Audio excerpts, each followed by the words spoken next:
Hello everyone, thanks for joining School of the American Rifle. Wanted to showcase two jigs today.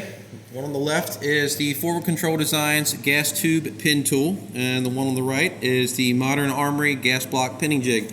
As you can see, these jigs are identical in design. They do have a slight color variation, and of course the logos on them are different. But they both serve the same exact purpose, and that is to either remove a gas tube or to install one out of a low profile gas block. This will not work if you have a front sight base like so. Won't fit in there, that's not what it's for. It is for a low profile gas block. Now I haven't run into any that don't fit, but there will be some gas blocks on the market that are of a longer design that would not fit in here. So this is not completely universal. To use the jig, what you would do, they both work the same way, is you would put the gas block into this fixture, get the appropriate size punch to drive the gas tube roll pin out, and grab a hammer of appropriate size and weight and drive the roll pin out. It does have a hole here that allows the roll pin to come out the other side of the jig and get displaced. Now you can use this to install the roll pin as well. In that circumstance, you would use a roll pin starter like this that has a hole in the front to hold the roll pin.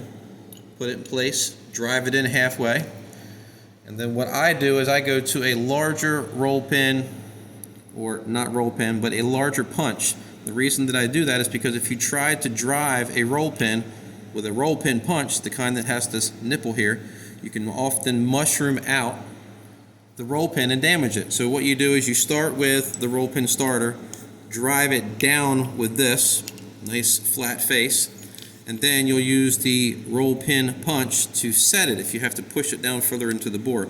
But you really don't want to do any driving on a roll pin when it's outside of the bore that it's supposed to be in with a roll pin punch, especially smaller roll pins like this. That has nothing to do with the jig in itself, just giving you guys an additional tip. I really like the design of these. We utilized these in this weekend's 2-day Armor and Master Build combined course. We had no issues whatsoever. When I initially received the jigs, I was concerned that there was going to be some transfer that would happen between the green anodizing and the surface of the gas blocks that were used, but we did not experience that. If you are concerned about something like that, you can take something like some painter's tape or some masking tape, and you could lay some in the bottom. That way you had some padding or a barrier in between the two working surfaces.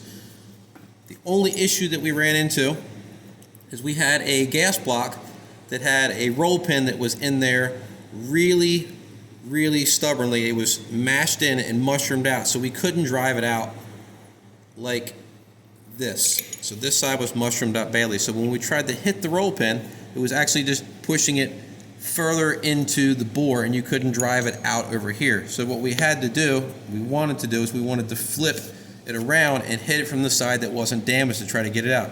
Unfortunately, due to the design of the jig, we couldn't do that because it doesn't have a hole through it over here. So what I will probably do to these jigs is I will modify them and replicate this hole here to that side so I can flip this jig back and forth. You may lose a little bit of support if you're using it to install it, but I don't think that that will be any kind of problem. And like I said, that is not a design flaw. That's just a feature that I would like to do to mine because we tend to run into some gas blocks that have been hammered on in some circumstances. But that's one modification that I'm going to do to the jigs that I have. Overall, fantastic design. I don't have any complaints besides the modification that I want to do. Now there will be a caveat that I will add, and is that these are not compatible with an adjustable gas block. As you can see, they do not lay flush. So if you have an adjustable gas block that you plan to use this jig with, it will have to be modified, and I'm going to modify 2 of the 4 that I have. I'm going to cut away a piece of material in my mill here so it clears the adjuster both ways. So I'm going to drill a hole in one of these and take some material off here, but overall, fantastic jigs. If you are using one of these, don't use them on a surface like here that I have on the bench. You don't want to put it on something padded when you're trying to remove a roll pin. You want to move it over to a nice solid surface like here on this vise anvil. Nice solid It won't bounce. If you try to put it on something soft, even sometimes a workbench surface can have some bounce to it. You want to have a nice solid surface. So this is not a good surface. Students had a lot of issues trying to utilize this jig in the class, using it on this surface. Even when I told them not to, they didn't listen, and then I would pick it up and I would move it over to the anvil, and then all the problems went away. So two great jigs, stock by Forward Control Designs and Modern Armory. Consider picking one up if you need a good jig. Don't see any deficiencies in them. Like I said, just because I want to modify them for additional purposes doesn't mean there is a problem with the jig. So take a look at them, check them out, and thanks for watching.